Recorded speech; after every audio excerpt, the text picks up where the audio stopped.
ताज्या बातम्या विचार नव्हे, त्यासाठी सचोटी न्यूज चॅनल बघायलाच हवे। ज्ञान, मनोरंजन, संस्कार देणारे चॅनल सचोटीला सबस्क्राइब करा, बेल आयकॉनचे बटन दाबा, सोबत शेअर करायला विसरू नका।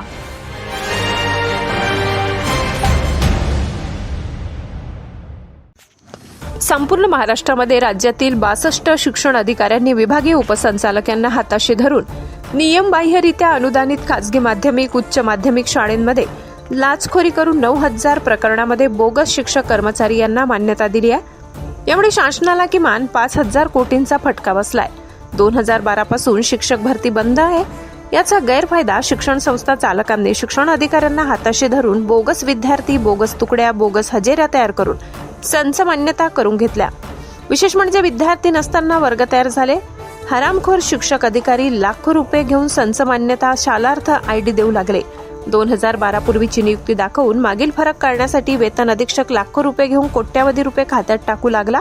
यासाठी राज्यात जागोजागी दलाल तयार झाले।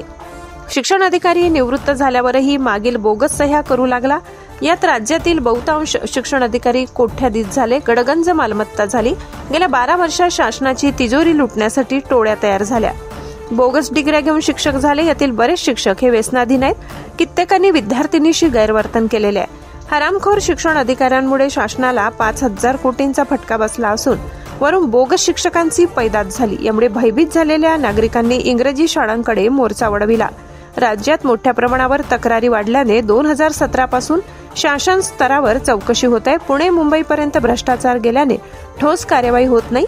एसआयटीने योग्य कार्यवाही करावी, त्यावर शासनाने कडक कार्यवाही करावी, अन्यथा सुप्रीम कोर्टात याचिका दाखल करण्याचा इशारा भ्रष्टाचार निर्मूलन परिषदेने दिलाय। या कामी माहिती गोळा करण्याचे काम सुरू असून राज्याच्या आर्थिक गुन्हे शाखेकडे तक्रार नोंदविण्यात आली आहे।